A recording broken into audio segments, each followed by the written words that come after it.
안녕하십니까. 흑석동 한강리치중개법인 대표 나성성입니다. 저는 현재 흑석동 분회장이고 그 다음에 흑석동 부동산 협의회 회장을 맡고 있습니다. 제가 이번 시간에는 이제 부동산을 창업하실 분들, 특히 흑석동에서 부동산을 창업하실 분들에게 몇 가지 팁을 드리고자 동영상을 찍게 되었습니다. 먼저 시작하기 전에 부동산 중개시장 현황을 보겠습니다. 아마 자격증을 갖고 계신 분이 40만 명이 넘고 그 다음에 개업하신 분들이 한 10만 명이 넘는다고 해요. 현재 우리 흑석동의 중개시장은 현재 한 대충 120, 30개 정도 되는 것 같아요. 업소는 120, 30개 정도 되는 것 같고요. 한 120개 정도 할까요? 업소는 한 120개 정도 되는 것 같고, 그 중에서 흑부협회, 흑석부동산협의회라고 하는 지목에 가입된 업소는 현재 100개 업소입니다. 이렇게 되어 있고요. 그 다음에 이제 가장 중요한 거는 우리 부동산을 창업하는 이유는 다 돈을 벌려고 하는 거잖아요. 근데 흑석동 시장은 어떨까? 일부 이제 부동산 거래가 뜸하거나 그런 지역에 대해서는 여러 가지로 이제 부동산 중개업이 굉장히 어려운 상태라고 알고 있습니다.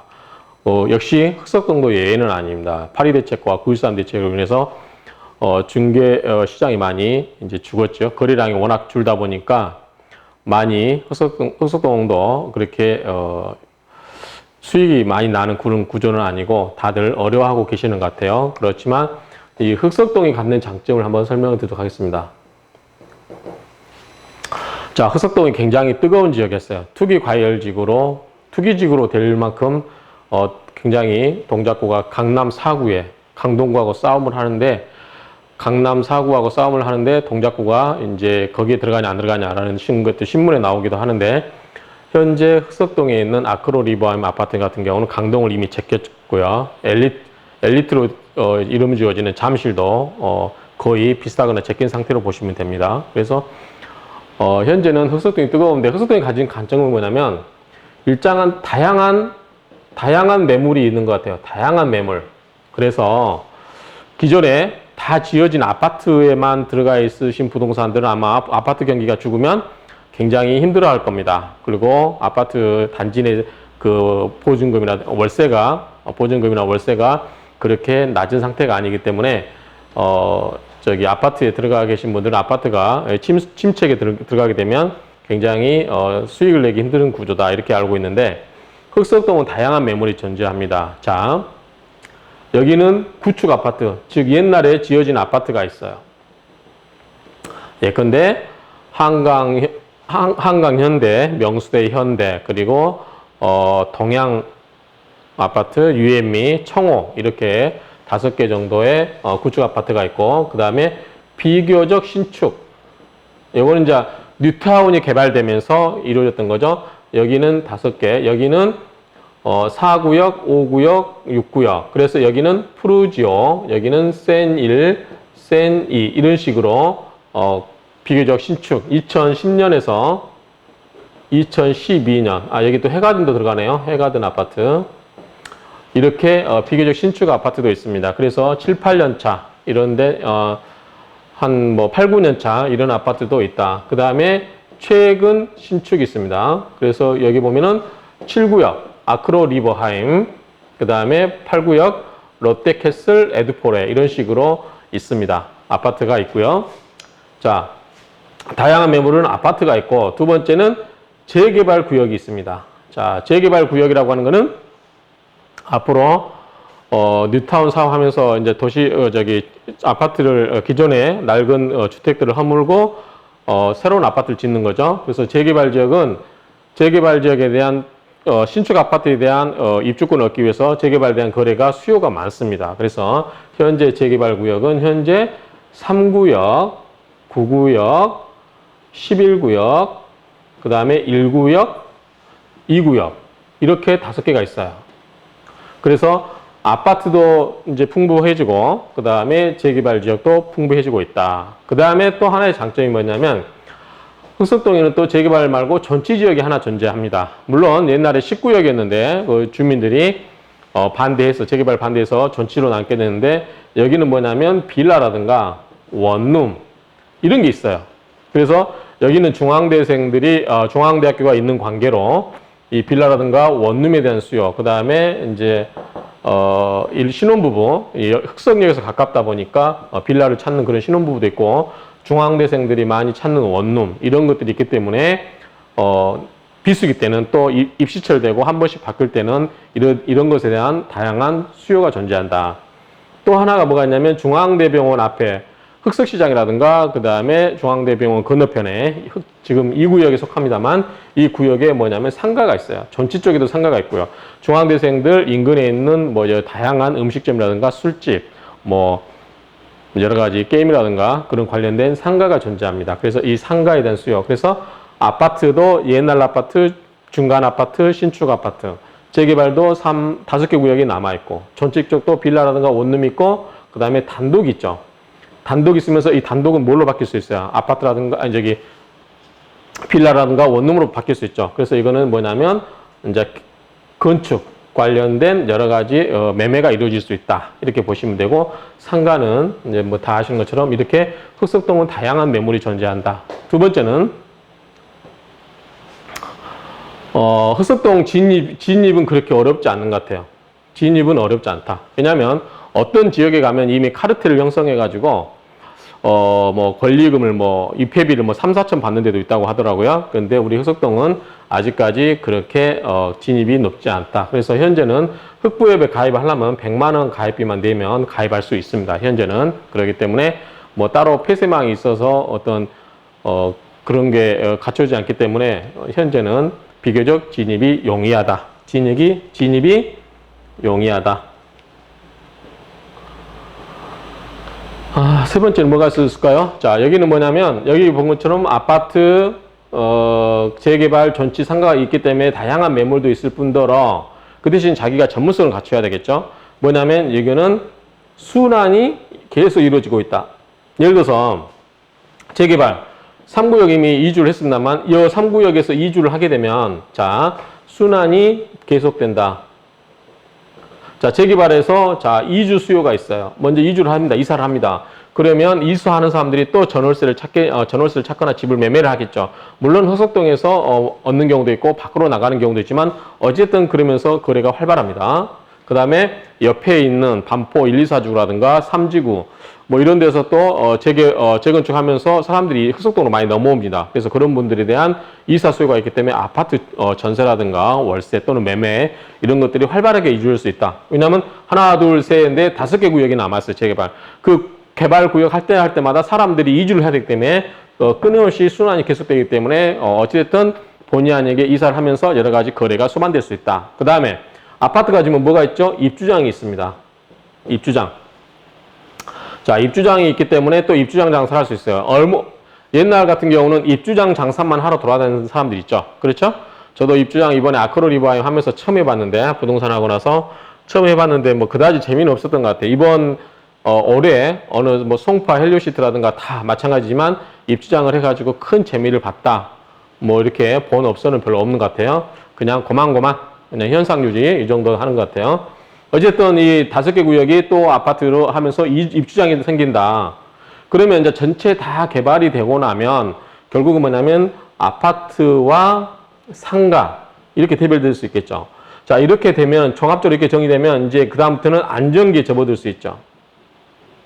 자, 우리가 이 재개발이 다 구역이 개발되려면 한 10년 보거든요. 1, 2구역 같은 경우까지 다 개발되려고 하면 10년 되기 때문에 지금부터 들어와가지고 이미 지어져 있는 아파트를 중개하거나 빌라라든가 원룸을 중개하고 또는 단독주택 같은 거를 중개를 해서 건물을 신축해서 빌라랑 원룸 지어서 또 그걸 분양을 하거나 또 여러 가지 그 관련된 중개 서비스를 할 수 있고요.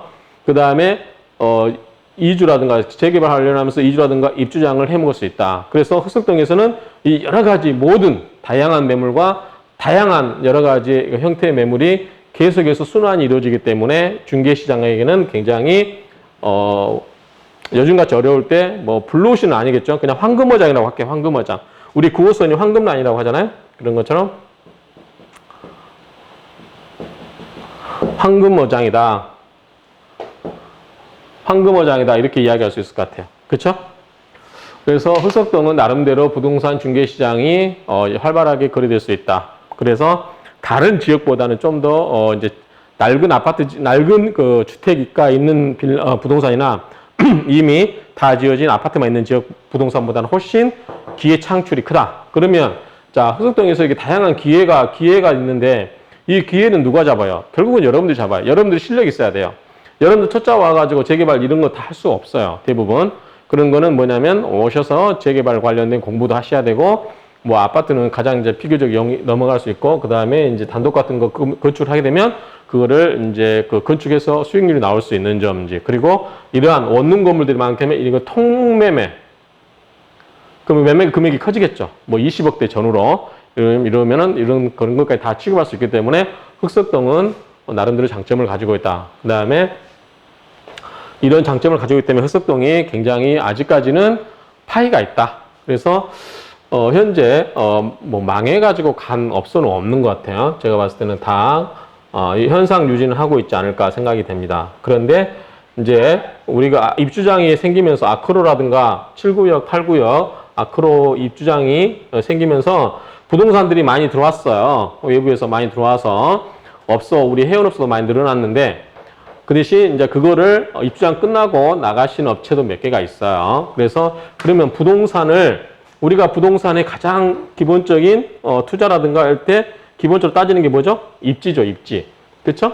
그러면 우리 중개사무소를 어디에다가 얻어야 될 건가? 입지.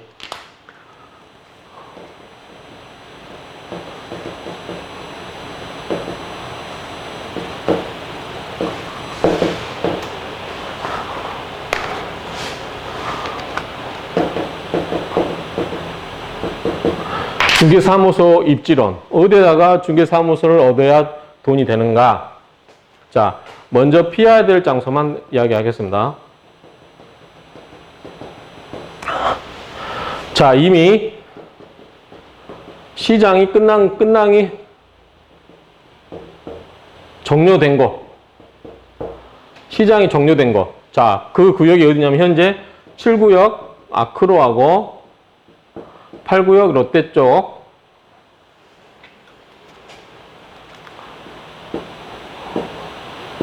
롯데 입주장은 끝났습니다. 그래서 여기 특히 아크로 같은 경우는 1070세대고 롯데 같은 경우 545세대인데 여기는 이제 입주장이 끝났기 때문에 지금 한 2년 정도 적어도 1년 반 정도는 좀 공백기가 생길 겁니다. 그런데 월세가 상대적으로 높아요. 월세가 200에서 뭐 400까지. 상가가 가장 좋다고 생각되는 아크로 같은 경우 백이동에 보통 보면 350에서 300, 400 뭐 이렇게 형성되어 있는 것 같고 다른 지역은 뭐 280 이렇게 되는데 어쨌든 8구역도 그 정도 하는 것 같아요. 300 전후. 그러니까 이미 입주장이 끝났는데 1년 반 동안 놀면서 그렇게 비싼 걸 월세 내고 갈 수가 없죠. 그리고 제가 봤을 때 아크로 7구역 아크로는 굉장히 아파트 단지가 좋습니다. 초역세권 한강 조망이기 때문에 가장 비싼 거고 흑석동을 현재는 선도하고 있어요. 주도를 하고 있기 때문에 여기에 사신 분들은 아마 여기서 다른 데로 이사 가시지는 않을 것 같아요. 흑석동 내에서 다른 동네로. 그렇기 때문에 여기는 주거 만족도가 높다. 우리가 흔히 말하는 주거 만족도가 높아서 이사를 잘 안 다닐 것이다 라고 저는 봅니다. 그래서 이쪽에 현재 부동산들이 많이 포진해 있는데 매물로 내놓고 있는 경우가 있습니다. 그래서 아크로라든가 롯데는 지금 현재 입주장이 끝났기 때문에 들어오면 안 된다. 제 생각입니다. 여러분들이 판단하세요. 그 다음 두 번째는 뭐냐면 외진 곳. 자, 외진 곳이라고 하는 것은 크게 말하면 소통이 없는 거예요. 사람들의 움직임에 동선이 없는 거예요. 동선이 없는 겁니다. 사람이 많이 다니는 큰 길가 이런 쪽으로 가야지 그냥 어디 한쪽 외진 곳에 들어가 있으면은 거기에 들어와서 손님들이 찾아오기 쉽지 않죠. 특히 자기가 흑석동 토백이어서 흑석동 많은 사람들 알고 있어요. 많은 친구들이 있고 그렇다면 모르지만 그렇지 않고 외부에서 오는 신생업체라면 이런 외진 곳에 들어가면 안 된다. 이렇게 보시면 돼요. 외진 곳에 들어가면 안 된다. 그 다음에 뒤에 배후에 내 그 얻고자 하는 부동산 배후에 무슨 매물이 있는지, 그 뒤에 뭐 빌라라든가 단독, 월세, 아니면 원룸 이런 거, 상가, 아파트가 있는지, 그래서 충분히 내가 얻고자 하는 그 가게에서 내가 커버할 수 있는 물건이 어느 정도 되는지, 이거를 생각하셔야 돼요. 배후에 물건이 되는지, 아니면 물건을 얻기 힘들면 우리가 이제 흔히 말해서 물건을 얻거나 아니면 손님을 잡을 수 있는 거, 그렇죠? 이런 것 중에 하나는 반드시 갖춰야 된다. 그래서 배후에 물건 확보가 되는지 이런 거를 따져보시라, 이렇게 이야기하고 싶어요. 그래서 외진 곳은 얻으면 안 되고 시장이 이미 끝난 것도 안 된다. 세 번째, 철거지역. 흑석동은 아까 이야기한 것처럼 5군데가 철거를 해야 돼요. 근데 그 철거지역에 부동산에 들어가면 안 되겠죠. 3구역은 철거됐으니까 부동산이 없어요. 그런데 예를 들어서 9구역은 관리처분 총회를 앞두고 있거든요. 관리처분 총회하고 나서 좀 이따 이주할 거거든요. 그러면 거기에 이제 들어가면 영업보상비도 못 받들어, 그 다음에 이미 가게를 얻어놨는데 또 이전을 해야 되면 여러분들이 그 적응하는 시간이 걸려요. 그래서 가급적이면 움직이지 않고 한 곳에서 오래 할 수 있는 것, 이런 걸 가야 되겠죠. 향후에 이전하지 않고도 충분히 오랫동안 할 수 있고 사람들이 많이 왕래할 수 있는 그런 장소를 얻어야 되겠죠. 그래서 9구역이 현재 이주면 안 되고 11구역도 얻으면 안 됩니다. 현재는 11구역 얻으면 안 되고, 그 다음에 3구역은 없고요, 가게가. 그 다음에 1구역, 2구역은 아직은 올해 10년 정도 봐야 되니까 이 정도는 괜찮은 것 같아요. 1, 2구역은 괜찮은 것 같아요. 요 9구역이나 11구역에 상가를 얻으면 안 된다. 저는 이렇게 봐요. 물론 영업보상비는 받겠지만 영업보상비라는 게 그렇게 많지 않거든요. 7구역 같은 경우 평균 2,700 정도 되게 2,700이었어요. 한 업소당 평균. 그렇기 때문에 많을 수도 있고 적을 수도 있지만 현재는 그런 상태이기 때문에 이런 데 가시면 안 된다. 또 뭐 어디가 있을까요? 외진 곳 있죠? 그 다음에 철거지역, 입주장이 끝난 곳, 시장이 이미 끝난 곳, 뭐 이런데. 그 다음에 네 번째 하나는 이거는 부수적인데 이제 권리금이라든가, 그 다음에 권리금이 지나치게 높은 거, 그 다음에 월세가 높은 거, 이런 것은 좀 생각을 해보시죠. 이거 가지 말라는 건 아니에요. 권리금이 높다거나 월세가 높다는 건 그만큼 자리가 좋다는 뜻일 수도 있어요. 그렇지만 이거가 그것에 들어가서 실제로 장사를 해서 얻을 수 있는 것보다 상대적으로 충분히 커버할 수 있을 정도의 수익이 나올 수 있는 건 모르는데, 지나치게 그냥 외관상 보기 좋아 보여서 권리금이 지나치게 높거나 월세가 높다고 하면은 자기 감당이 안 되잖아요. 그렇죠? 특히 월세가 높은 곳은 감당이 안 될 수도 있어요. 그래서 비수기 때 이 부동산도 이렇게 사이클이 있기 때문에 결국은 이 평균 수입으로 봐야 될 것 같아요. 평균 수입. 그러면 권리금은 어떻게 찬성하는 게 좋냐? 저 같으면 예컨대 지난 3년치 부동산 요즘 부동산은 10만 원 이상만 내면 전부 현금수증 발행을 해야 되잖아요. 그렇죠? 세금 계산서를 발행하거나 현금 영수증을 발행을 해야 됩니다. 그럼 지난 3년치 현금 영수증 전부 데이터를 요구해서 그 매출액을 평균 3으로 나눠서 보면은 그 전체 매출액의 한 3분의 1 정도? 이 정도가 적정하지 않을까, 저는 그렇게 생각을 합니다. 예컨대 매출액이 1억 2천이다, 평균. 그러면 한 4천. 뭐 3천에서 4천 정도? 뭐 이 정도? 뭐 그 정도 하면 될 것 같아요. 그거는 어떻게 하냐, 이제 당사자 간의 협상이기 때문에 제가 그건 일률적으로 이야기할 수 없어요. 그건 여러분들이 하시는데 참고 삼아서, 굳이 이제 그 사무실에서 매출이 많이 일어났다, 안 일어났다, 이걸 따져보려면 말로는 필요 없고, 현금 영수증 끄는 거, 전부 매출 1년치 딱 끊어서 아니면 3년치 출력 받아가지고 그걸로 확인하시는 게 가장 좋죠. 그러면 그거는 객관적인 증거가 되니까요. 그 다음에 월세 높은 곳은 여러분들이 이제 비수기 때 충분히 이거를 감당할 수 있는지 없는지, 여러분의 이거는 개인적인 능력하고도 관련돼 있어요. 내가 충분히 높지만 내가 충분히 그걸 감당할 수 있다. 그러면 여러분들이 이거를 비수기 때는 또 내고 또 경기가 돌 때는 그만큼 더 많이 벌 수 있기 때문에 평균 잡아서 그런 걸 계산해서 들어와라. 다섯 번째. 요거는 제가 하나 챙겨드리고 싶어요. 신생업소. 자, 신생업소를 인수하지 마세요. 대부분 신생업소를 인수하는 경우 특별한 경우 아니면은 조심하셔야 돼요. 예컨대 아파트 입주장하러 들어왔다 아파트 입주장 끝나고 한 2, 3개월 하고 나가시는 업소들이 있어요. 이런 업소를 인수하면 그 다음부터는 놀아야 돼요.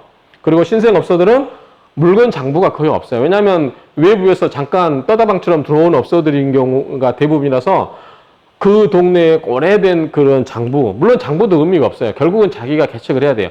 물건지라든가 손님도 자기가 개척을 해야 되기 때문에 여러 가지 그런 이런 신생업소는 좀 인수받을 때 조심하시라.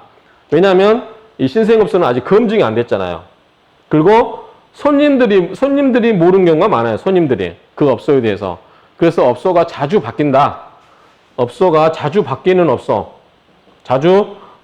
업소는 조심하시라. 이렇게 말씀하고 싶어요. 이 정도면 여러분들이 업소를 얻을 때 충분히 고려할 사항이 되는 것 같아요.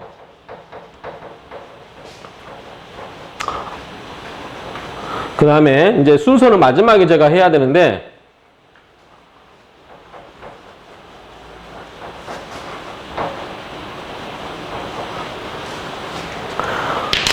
자, 향후 중개시장, 이거는 마지막인데 원래 지금 할게요. 좀 이따 지도를 봐야 되니까. 향후 중개시장에서는 어떻게 해야 되냐? 자, 중개시장에서는 여러분들이 전문가가 돼야 됩니다. 전문가. 옛날처럼 동네의 낡은 단독주택이라든가 이런 거에서 그냥 우리 복덕방 수준으로 생각하시면 안 돼요, 이제는. 자, 아까 얘기했죠. 흑석동은 뭐가 있다? 재개발 물건이 많다. 그럼 재개발에 대해서 설명할 수 있어야 돼요. 재개발 각종 그 정부 규제 정책이라든가 이런 거 설명할 수 있어요. 이거 못 하셔가지고 안 하겠다 하시는 분도 있어요. 머리가 복잡하거든요. 그 다음에 잘못 이야기해서 또 자기가 손해배상을 해줘야 될 경우도 생길 수도 있고. 예컨대 입주권이 안 나온 거를 입주권 나온다고 했다가 사줬다가 나중에 입주권 안 나오면 어떻게 됩니까? 손해배상 해야죠. 그렇죠?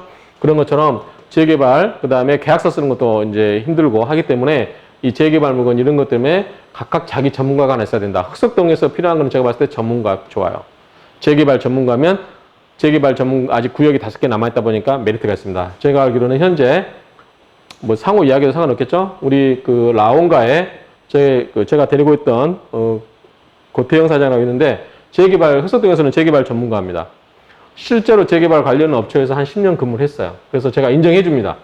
저도 나름대로 흑석동 아크로리바인 비대위 하면서 저는 하나도 부동산을 모르는 상태에서 한 4년 됐습니다만 비대위 활동하면서 제가 재개발 공부를 많이 했거든요. 그래서 나름대로 재개발에 대해서는 이제 좀 안다라고 했는데 우리 고태영 사장 앞에서는 제가 깨갱하죠.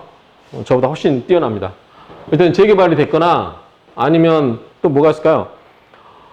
이제 아파트 같은 경우는 가장 단순하니까 이거는 특히 뭐 그런 게 필요 없고, 이제 아파트, 그 다음에 건축 쪽도 알면 좋겠죠. 왜냐하면 단독주택을 헐어서 뭐 빌라를 짓거나 뭐 설계를 할 수 있으면 좋겠죠. 이런 걸 특화되어 있는 업체들, 재개발. 이 정도면 아주 좋지 않을까 싶어요. 그 다음에 이제 좀 하신다면 상가 전문도 괜찮은 것 같아요. 상가 전문. 앞으로 이제 흑석 2구 이런 데 상가가 많이 활성화되고 중대협회 전체 쪽에 상가가 많기 때문에 이런 것도 특화하는 것도 괜찮을 것 같아요. 뭐 이래서 향후는 이 전문가가 돼야 된다. 두 번째, 마케팅. 근데 마케팅을 너무 테크닉으로만 생각하시면 안 돼요. 자, 우리가 부동산 하지만 정직함에 기반을 해야 돼요. 정직함. 그리고 내가 물건 안 돼 싶으면은 권하지 않아야 되죠.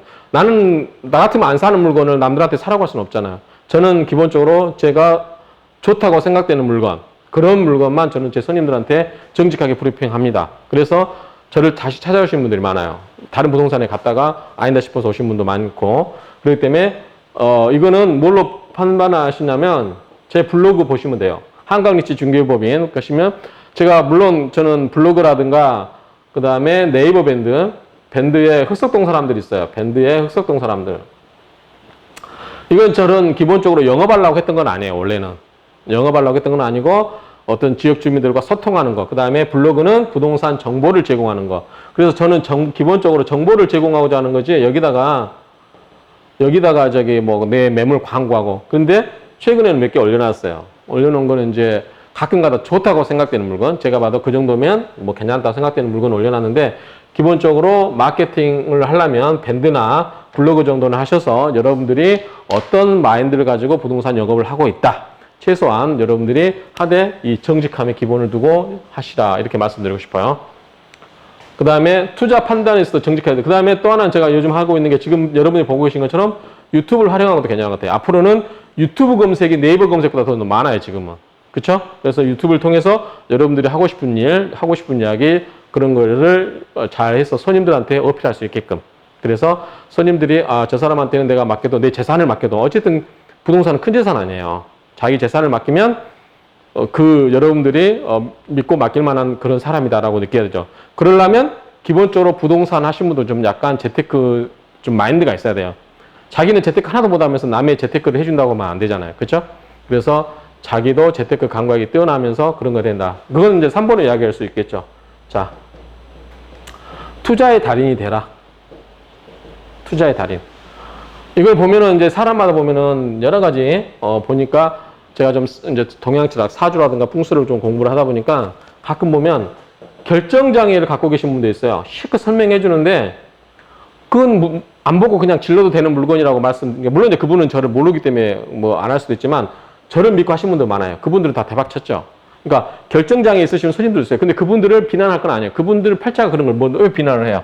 다만 그런 거를 잘 설명을 하셔가지고 해야 되는데 만약에 그분이 못했다라고 하면 그분 팔자인 거죠. 여러분이 잘못한 거 없습니다. 그래서 주변에서 여러분들이 투자의 달인이다. 아, 저 사람을 통해서 부동산을 하게 되면 뭔가 손님들한테 이익을 남겨주는구나. 그래서 저 사람이 아까 얘기했죠. 정직에 기반해서 여러분들이 부동산에 관한 전문가 아닙니까? 그 전문가이기 때문에 그 부동산을 통하면 최소한 손해보고 그 매매 거래 시점 또는 중개가 전세는 손해나는 거 없으니까 매매를 한다면 그 매매 거래 시점 그 당시에 있어서만큼은 그 순간에 있어서만큼은 절대 그 사람이 거짓말해서 나를 굉장히 비싸게 사게 줬거나 이런 생각이 안 들게끔 그러면 결국은 다시 구입하신 분들 다시 나를 통해서 계약하신 분들도 많이 계십니다. 그러면 왜냐하면 그 사람에 대해서 아니까 적어도 그 사람이 한 말에 대해서는 신빙성이 간다. 믿음이 간다. 이 정도의 믿음을 줄 수 있으시면 여러분들이 뿌리내리기 쉽습니다. 자, 제가 아까 이야기했었는데 흑석동에 하나 빼먹었네요. 저기 원고 없이 혼자 막 생각나는 데 이야기하다 보니까 흑석동이 기회의 땅이라고 그랬죠. 왜? 옛날에 흑석동에 개발되기 전에는 뭐냐면 흑석동이 토백이들이 많았어요. 자, 왜 그런가니? 자, 흑석동이 이게 현충원이면 이렇게 생겼어요. 여기 아크로 있고, 자, 이게 서다산에게 둘러싸여 있고, 여기가 한강이에요. 이게 무슨 형태죠? 우리가 계란 포국형이라고 하네. 풍수에서 계란을 푸근하게 안 싸고 있는 거 있어요. 뒤에가 다 뒤에 산이에요. 그러니까 여기 들어가면은 나오질 않아요, 사람들이. 그래서 의외로 흑석동에서 오래 사신 분들이 많아요. 정말 오래 사신 분들 많아요. 60년 막 이렇게 자랑하신 분들 많은데, 뭐 옛날에는 이동을 그분들이 좀 몇 번 하셨으면 재산이 많이 뻥튀기 됐겠지만 어찌됐든 흑석동에는 오래 사신 분들이 많아요. 그래서 인적 관계가 굉장히 다른 동네보다 끈끈해요. 약간 시골스러운 분위기도 있어요. 그래서 사람들이 그냥 오랫동안 믿고 거래했던 말했던 그런 사람들하고 거래를 많이 해요. 그런데 흑석동이 뭐예요? 전부 탈바꿈합니다. 뭘로? 아파트로. 그러면 아파트는 그런 인적 네트워크가 대부분 차단이 됩니다. 그래서 객관적으로 그때부터는 뭘 한다? 여러분들이 새로운 새로운 사람이 돼서 새로운 사람과 접촉할 수 있어요. 그러니까 그 끈끈한 동네, 우리 옛날 말로 집성촌이라고 하죠. 집성촌에 들어가서 여러분들이 새롭게 부동산을 오픈해가지고 자리 잡기는 쉽지 않아요. 왜냐하면 다 인적 관계로, 선후배 다 인적 관계로 연결돼가지고 그 사람한테 물건을 주기 때문에 그렇죠. 그런데 흑석동이 개발되면 이제는 기회의 땅이 된다. 누구에게나 전문가가 되고 마케팅을 잘하면 누구에게나 기회가 온다. 그렇기 때문에 새로 오픈하실 분한테도 굉장히 좋은 지역이 된다. 그런 의미가 있어요. 그래서 이 마케팅 할 때 이 블로그라든가 유튜브 이런 걸 할애해서 여러분들 홍보를 하시라. 그렇지만 가장 기본은 뭐다? 남의 재산. 우리가 이제 우리 신의 성실의 원칙이라고 그러죠. 신의 성실의 원칙에 입각해서 여러분들의 재산인 것처럼 이 상대방 재산도 아껴주고 수수료에 집착하지 마시고 막 수수료 한 푼 더 벌기 위해서 아닌 물건을 막 계약하라고 하지 마시고 정직하게 하시다 보면 사람들한테 평가를 받을 겁니다. 아, 저 부동산만큼은 거짓말을 하지 않는다. 믿을 수 있다. 라는 걸 해주면 여러분들이 충분히 자리 잡을 수 있으시다라고 볼 수 있겠습니다. 이 정도로 하시고 이제 앞으로는 이런 여러 가지의 자기 전문성을 가지고 영업을 하시면 아직까지 흑석동은 기회의 땅이다. 저는 이렇게 이야기하고 싶어요.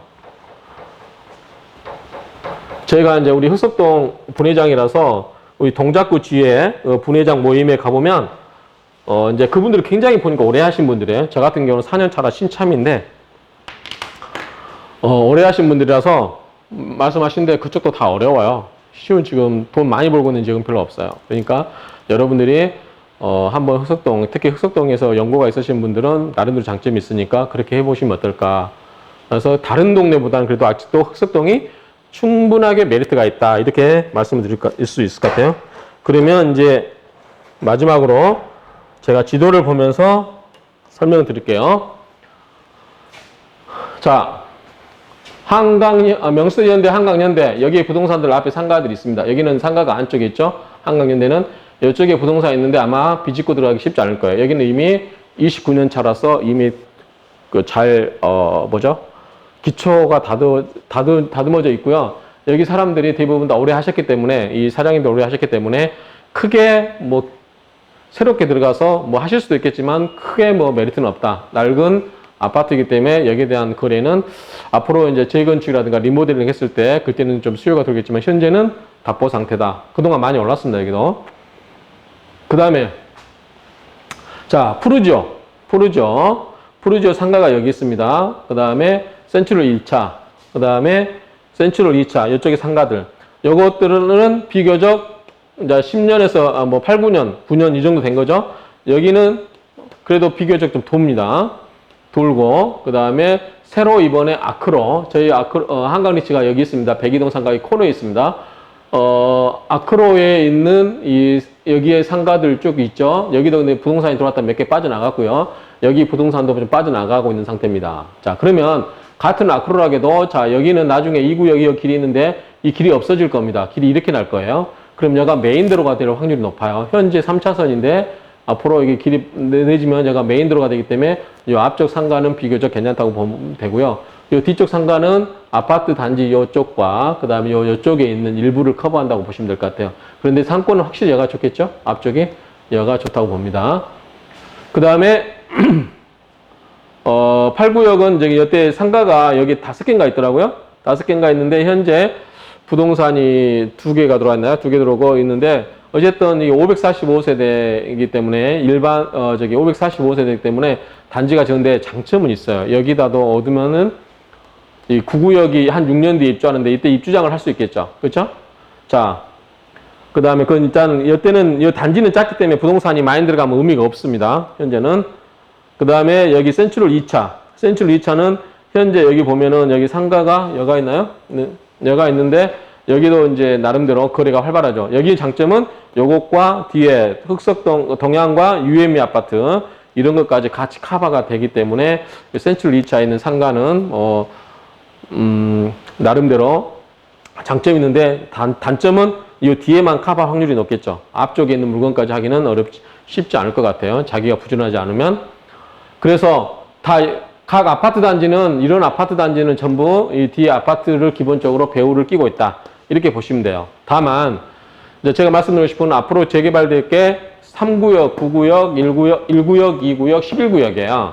자, 이랬을 때 우리가 이 사람들이 3구역은 이주를 했습니다. 이주했기 때문에 끝났어요. 이제 입주장만 남았고요. 여기는 2주가 남아있고 그 다음에 여기는 아직 멀었고 여기도 이제 좀 약간 중간 단계. 그렇기 때문에 당장 노릴 거는 3구역 입주장과 9구역 이주할 때 그것과 9구역 입주장까지 향후 6년 이내에 파일을 어떻게 키울 것인가. 그러면 저는 6년 이내 정도는 다 이쪽 위주로 집중하라고 하고 싶어요. 이쪽 위주로. 그런데 9구역이 관리처분 받고 나면 이게 없어져요. 3구역 입주장할 때는 9구역이 다 철거되고 있습니다. 여기 부동산들이 많이 있거든요. 근데 이 부동산들이 다 없어져요. 그러면 어디에 가야 되냐면 해가든 아파트에 있는 상가 쪽으로 몰릴 것 같아요. 제가 봤을 때는 해가든 상가 쪽으로 몰려서 여기에 없고 그 다음에 3구역 입주장을 여기 그 다음에 롯데 센츄럴 2차 푸르지오도 저는 막 여기도 괜찮은 것 같아요. 3구역 입주장 관련해서는 현재는 얘가 외지거든요. 공실도 많고. 그런데 3구역 입장에서 얘가 큰 길이 나면서 이쪽으로 접근성이 좋기 때문에 여기서 입장을 많이 하지 않을까. 또 해가든 이쪽에서도 많이 하고 그 다음에 1, 2구역에 있는 부동산에서도 할 수 있겠죠. 그런데 가장 중요한 거는 이제 8구역 롯데라든가 센츄럴 2차 푸르지오 요 세 군데 있는 아파트 단지에서 3구역을 중점적으로 커버하지 않을까. 아무래도 인접해 있으니까. 그래서 이쪽에 있는 것도 오르고 앞으로는 푸르지오 3구역이라든가 9구역이 입주하잖아요. 그렇죠? 그러면 이쪽에 있는 저기 푸르지오 쪽은 아마 지금 비어 있는 것 같은 경우는 월세가 싸지 않을까 싶어요. 그래서 이런 쪽도 한번 생각을 해보시고. 근데 여기는 이제 너무 한쪽으로 치우치죠. 가장 좋은 거는 중앙에 있는 게 좋겠죠. 중앙에 있으면 다 커버가 되겠죠. 그래서 여기 해가든 쪽에 있으면 자, 9구역 바로 건너편이니까 9구역 입주장도 해먹을 수 있습니다. 여기 초입에 들어오면서 다 걸치기 때문에 여기는 3구역도 해먹을 수 있죠. 근데 만약에 3구역 입주장이 끝난 다음에 9구역일 때는 사람들이 들어와서 이렇게 가는 게 아니라 들어오면서 여기서 다 커버할 수 있기 때문에 요 초입에 있는 게 좋습니다. 그래서 기본적으로 부동산은 흑석역에서 가까울수록 더 좋다. 이런 관점으로 접근하시는 게 좋을 것 같아요.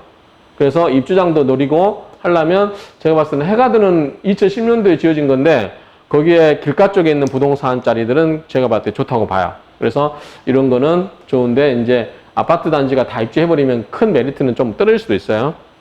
어쨌든 아파트 입주장과 관련해서 이주와 관련해서는 나름대로 장점이 있다. 또 장점은 2구역 건너편이잖아요. 그쵸? 2구역이 있고 1구역 접해 있기 때문에 다 이거는 해가든 정도의 중앙에 있는 아파트, 특히 여기는 이 아파트가 이주를 안 해요.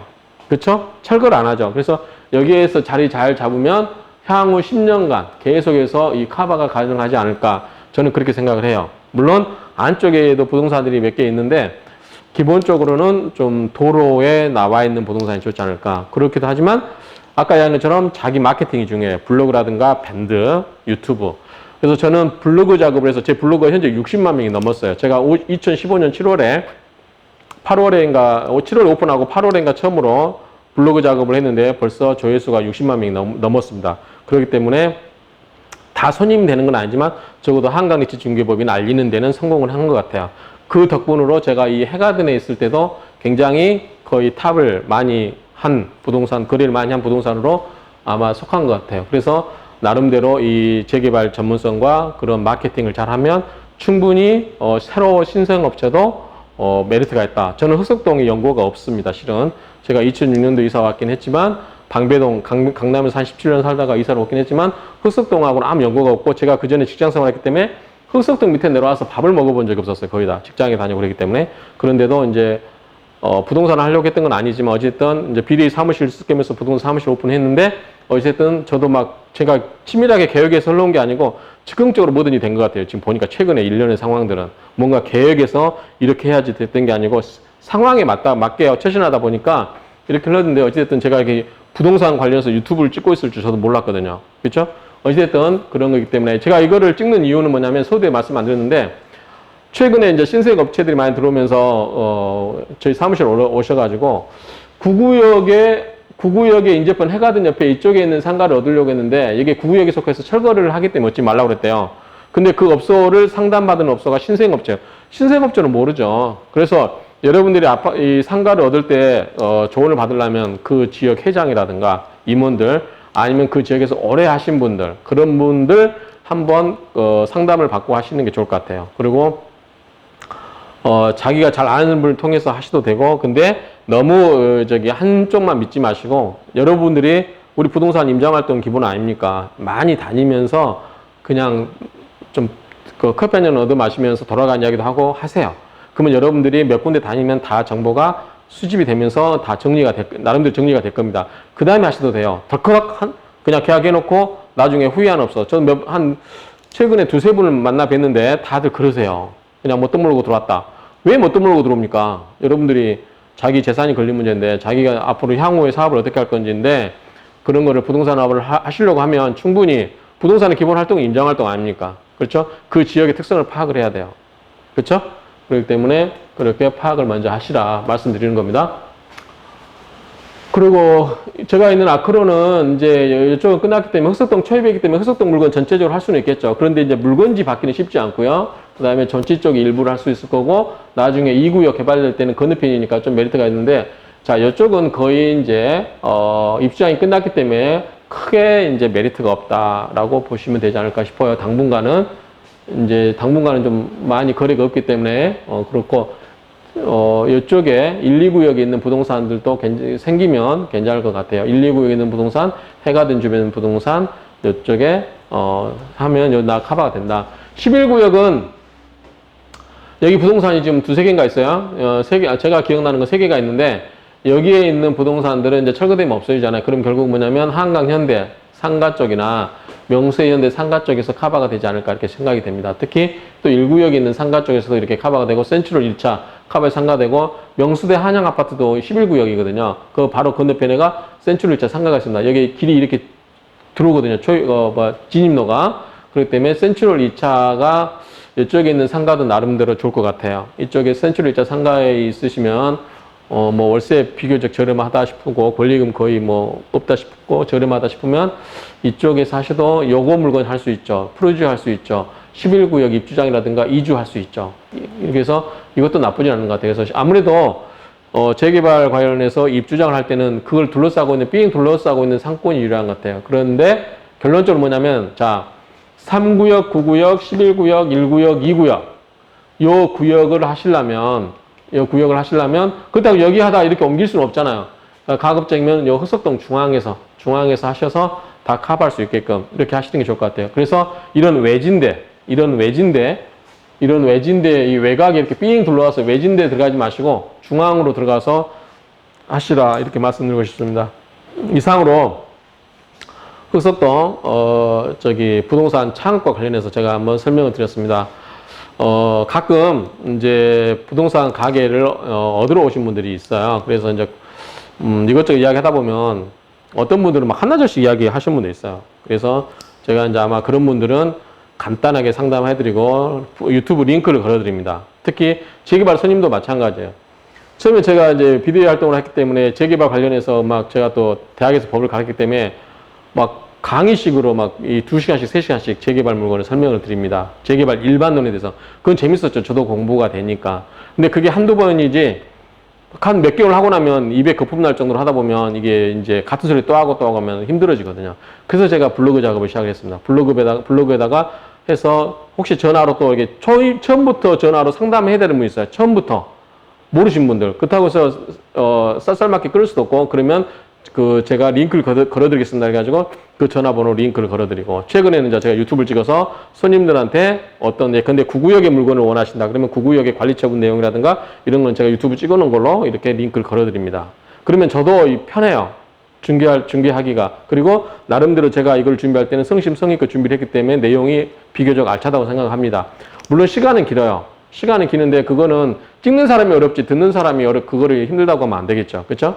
그래서 그런 여러 가지의 손님들한테도 편의를 드리고 저도 좀 편하게 영업을 할 수 있고 그리고 제 시간을 갖고 제가 하고 싶은 공부할 수 있는 그런 여러 가지 기회. 제가 이 동영상 찍는 것도 이제 흑석동의 부동산에서 가끔 어떠냐고 물어보신 분들이 좀 계셔서 제가 이걸 좀 찍게 됐습니다. 그래서 앞으로 우리 부동산도 이제 이렇게 다양한 소통 채널을 통해서 손님 또는 여러 가지 고객과 이렇게 소통하면서 서비스를 제공하는 게 좋을 것 같아요. 그래서 이렇게 찍었으니까 이거는 제가 이제 흑석동 분회장이고 흑부협 회장이기 때문에 혹시 미래에 우리 회원이 될 분들을 위해서 제가 녹화를 하는 거라 이렇게 이해를 해주시기 바랍니다. 아무튼 여러분들이 부동산 창업할 때는 창업을 너무 쉽게 생각하지 마시고 충분하게 돈이 되는지 그리고 비수기 때라든가 이럴 때 그렇다고 해서 비수기 때 안 하고 이제 성수기 돌아갈 때 갑자기 창업한다고 되는 건 아니에요. 비수기가 끝나갈 때쯤 해서 그래서 한 5, 6개월 미리서 열어서 준비를 해야 됩니다. 거기에 어떤 여러 가지 사전적인 지역 공부도 해야 되고 지역의 특성이라든가 물건 분석 이런 걸 다 하셔야 되기 때문에 그래야만 손님들에게 믿음을 줄 수 있는 브리핑을 할 수 있어요. 그리고 여러분들이 물건에 대해서 정확하게 객관적인 투자 가치를 판단해 줄 수 있어야만 손님들도 믿고 거래를 하실 겁니다. 그래서 그런 것들을 잘 갖추기 위해서는 여러분들이 전문가가 돼야 된다. 어쨌든 손님보다는 전문가가 돼야 돼요. 우스갯소리 하나 하고 끝낼게요. 저는 사람들이 실장들을 공고를 내가지고 뽑은 경우도 있지만 대부분은 자원에서 찾아오신 분들이 많아요. 아까 우리 라온가 사장, 고태영 사장도 본인이 찾아와서 이력서 들고 나를 채용해 주십시오. 자기가 재개발 정비업체에서 오랫동안 일했는데 그랬고 그 전에 모 실장님도 나름대로 손님들 많이 데리고 친구들, 주변 사람들 많이 다니고 다니면서 투자의 달인이라고 불렸던 것 같아요. 그런데 저한테 상담 와서 많이 깨져가지고 자존심 상해가지고 그래도 전직 교수 출신인데 제 밑에서 실장으로 일하겠다. 그래서 그래라. 그래가지고 일을 했습니다. 그런 것처럼 나름대로 여러분들이 끊임없이 공부를 하셔야 됩니다. 그리고 이제 앞으로는 여러분들만의 소통 채널도 한번 만드는 걸 생각하시고요. 아무튼 이 부동산 시장도 어렵습니다. 어렵고요. 제가 패스망에서 찍은 동영상도 있기 때문에 한번 보시고요. 향후에 중개 시장이 어려우지 않을까 많이 생각합니다. 그렇기 때문에 이제는 쉬운 업종이 없고 쉬운 시장이 없어요. 다들 힘듭니다. 이제는 여러분들이 뭔가 남들보다 뛰어나거나 튀어야만 사는 시대가 도래한 것 같아요. 그렇기 때문에 여러분들이 그런 시대에 적응할 수 있도록 하셔야지 그냥 안일하게, 물론 월세 50만 원 안 나오는 그런 조그마한 데서 자기 사무실 겸 그냥 소일걸 삼아서 하실 분들은 상관없어요. 그냥 한두 건 하면 1년치 나오니까 거기에 앉아서 책을 보시던 그렇게 하실 분들은 그렇게 하시면 돼요. 근데 부동산으로 생업을 챙기겠다라고 하신 분은 뭔가 좀 마인드가 달라야 됩니다. 그렇기 때문에 그런 점에서 여러분들이 충분히 생각을 하시고 검토를 하시고요. 제가 흑석동 분회장으로서 흑석동에 관한 전반적인 창업을 했을 때 여러 가지의 여러분들이 생각하는데 조금이라도 팁을 드리고자 오늘 녹화를 했으니까 참조하셔서 흑석동에 오픈하실 때는 여러분들이 충분히 여러 업소를 다니시면서 검토하신 후에 창업을 하셔가지고 성공하시길 바랍니다. 감사합니다.